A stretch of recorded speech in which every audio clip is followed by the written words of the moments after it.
अस्सलाम वालेकुम, welcome back to my YouTube channel. भाई क्या हाल है? सबसे डॉक्टर डूम के ऊपर बात करने वाला हूँ। ये डॉक्टर डूम और आरडीजे का होने वाला है, मतलब कि रॉबर्ट डाउनी जूनियर का। सैंडी को कॉमिक कॉन के अंदर मार्वल के पैनल के अंदर केविन फाइगी ने जो चीज़ अनाउंस करी वो ये है कि एवेंजर्स 5 कैंग डायनेस्टी का नाम चेंज करके एवेंजर्स डूम्सडे रखा गया। डूम्सडे का मतलब ये कि विक्टर वॉन डूम, जो बंदा डॉक्टर डूम बनता है, वो असल में इस मूवी का मेन विलन होगा। इस मूवी को डायरेक्ट करेंगे रूसो ब्रदर्स। और वो बात करते करते उन्होंने एक तरीके से रिवील किया कि हमारे पास आरडीजे है जो डॉक्टर डूम का करेक्टर प्ले करेगा एवेंजर्स डूम्सडे के अंदर। माइट भी इसको सेटअप ये लोग कर दें फैंटास्टिक फोर मूवी के पोस्ट क्रेडिट सीन के अंदर, क्योंकि रीड रिचर्ड और डॉक्टर डूम के काफ़ी ज़्यादा कन्फ्लिक्ट्स एक तरीके से राइज अप होते हैं और वो हो सकता है फैंटास्टिक फोर के एंड में हमें देखने को मिलना है। ये जो हम बात करने वाले हैं इसमें असल में एक थ्योरी हमारे पास आ रही है कि एक थ्योरी सजेस्ट करिए कि रॉबर्ट डाउनी जूनियर का डॉक्टर डूम एक तरीके से मिरर हमें रिफ्लेक्शन देगा कि टोनी स्टार्क के आयरन मैन के सेम मास्क को इस्तेमाल करेगा, जो कि तुम इसे तो एवेंजर्स की पिछली मूवीज़ के अंदर तुम स्पॉट कर सकते हो। ओरिजिनल एमसीयू का जो एडवेंचर चलता हुआ है उसमें आयरन मैन का जो मास्क था उसमें पहले जो शुरुआत हुई वो ये थी कि टोनी स्टार्क की हेल्प करी हो येंसन ने। वो जो एक गुफा के अंदर एक तरीके से वो डिज़ाइन करता है आर्मर के,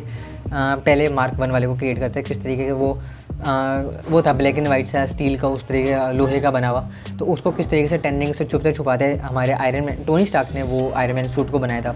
वो वाला मार्क 1 अगर किसी तरीके से हद पे लग जाता है हमारे डॉक्टर डूम के, तो डॉक्टर डूम माइट भी उसके उस सेम मास्क को इस्तेमाल करेगा, क्योंकि तुम्हें देखने को मिलेगा डॉक्टर डूम पूरा सूट जो पहनता है वो ग्रीन कलर का, लेकिन उसके ऊपर जो मास्क है वो थोड़ा सा सिल्वर स्टोन उसकी नज़र आती है। मार्क 1 वाला सूट है टोनी स्टार्क का, क्योंकि उसने उसको कलर नहीं किया था, सिर्फ बच के निकलने की कोशिश करी थी टेनिंग्स के हाथों। तुम ये कह सकते हो वो उसका पहला सूट था जिससे उसने वो गार में उस केव के अंदर वो बनाई और वहाँ से निकलने की कोशिश करी, जो कि उसके लिए उसके मास्क के लिए काफ़ी ज़्यादा एक बड़ी बिग डील बन सकती है कि अभी उसने जो पहला मास्क क्रिएट किया वही एक तरीके से उसको दोबारा पहनना पड़ेगा, लेकिन इस बार एज विलन के तौर पे आरडीजे की बात कर रहा हूँ। ये वाला जो एक तरीके से हेलमेट देखने को मिलेगा मार्क 1 वाला, क्योंकि सिमिलरिटीज़ किसी न किसी तरीके से डॉक्टर डूम से मैच तो कर रही हैं। ये जो सूट है इसी मार्क 1 वाले कॉस्ट्यूम के लिए वो किस तरीके से रिपीटेडली तुम कह सकते हो वो हैमर एक तरीके से मार रहा होता है उसको पक्का करने के लिए, और वही टोन हमें एवेंजर्स एंड गेम के अंदर सुनने को मिलती है। वही टोन अगर हमें दोबारा सुनने को मिले कि हाँ आयरन मैन 1 वाले उस मार्क 1 के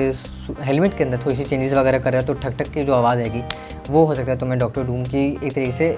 चीज़ को शोकेस करे कि हाँ भाई ये बंदा अब आरडीजे का टोनी स्टार्क नहीं रहा, इस्तेमाल उसके एलिमेंट्स कर रहा है, लेकिन खुद क्या बन रहा है अब ये बनने वाला है हमारे पास डॉक्टर डूम, क्योंकि एलिमेंट उसी का इस्तेमाल करेगा। सिर्फ आयरन मैन खुद जो कॉस्ट्यूम पहनता है वो अपने आर्क रिएक्टर के थ्रू जिंदा बचने के लिए, लेकिन डॉक्टर डूम मास्क पहनता है मार्वल कॉमिक्स के अंदर, क्योंकि उसके जो चेहरे पर स्कार्स निशानात वगैरह पड़ जाते हैं उससे बचने के लिए, उसको छुपाने के लिए वो एक मास्क को पहनता है, क्योंकि उसके ऊपर जो एक एक्सपेरिमेंट उसने खुद करने की कोशिश करी थी उसमें वो फेल हो जाता है, जिसका इम्पैक्ट उसके चेहरे पर पड़ता है। इस चक्कर में वो मास्क वगैरह को पहनता है। वो रिलेटेड से एप्रिसिएशन हासिल करने के लिए या उसके सामने थोड़ा सा प्राउड फील करने की कोशिश में एक्सपेरिमेंट करता है और एक्सपेरिमेंट फेल हो जाता है। एक तो ये चीज़ है कि आरडीजे का हमारे पास डॉक्टर डूम इस तरीके से अपीयर हो सकता है, या एक चीज़ ये है कि आरडीजे ने जो अनाउंसमेंट करी अपीयर होने के बाद एज डॉक्टर डूम, उन्होंने एक चीज़ बोली वो ये थी न्यू मास्क सेम टास्क, जो कि इस चीज़ को शोकेस करता है कि कॉमिक्स में एक दफ़ा ऐसा हुआ था कि विक्टर वॉन डूम और टोनी स्टार्क दोनों एक साथ रह रहे होते हैं, लेकिन टोनी स्टार्क की टेक्नोलॉजी विक्टर वॉन डूम को थोड़ा सा नीचा दिखा रही होती है, जिस चक्कर में वो एक ऐसी डिवाइस क्रिएट कर लेता है कि पर्सनैलिटी स्विच हो सकती हैं। तो एक तरीके से तुम कह सकते हो आरडीजे की पर्सनैलिटी के अंदर आरडीजे की पर्सनैलिटी के अंदर डॉक्टर डूम आ चुका है, डॉक्टर डूम की पर्सनैलिटी के अंदर टोनी स्टार्क आ चुका है, तो वो किस तरीके के कन्फ्लिक्ट्स होंगे माइट भी वो भी एक हमें इसी चक्कर में हमें टोनी स्टार्क आरडीजे नज़र आ रहा है और डॉक्टर डूम भी आरडीजे ही नज़र आ रहा है। कुछ होगा तो पता चलेगा। तुम्हें इस थ्योरी के बारे में क्या लगता है तो मुझे कमेंट सेक्शन के अंदर बताना। ये तो सब कुछ मैं कैसा लगा तो मुझे कमेंट सेक्शन में बताओ। इस जैसी वीडियो देखने चैनल को मारो सब्सक्राइब, मुझसे बस नहीं मिला मैं मिलूंगा, तब तक देखते रहो मसूद स्पीक्स। अल्लाह हाफ़िज़।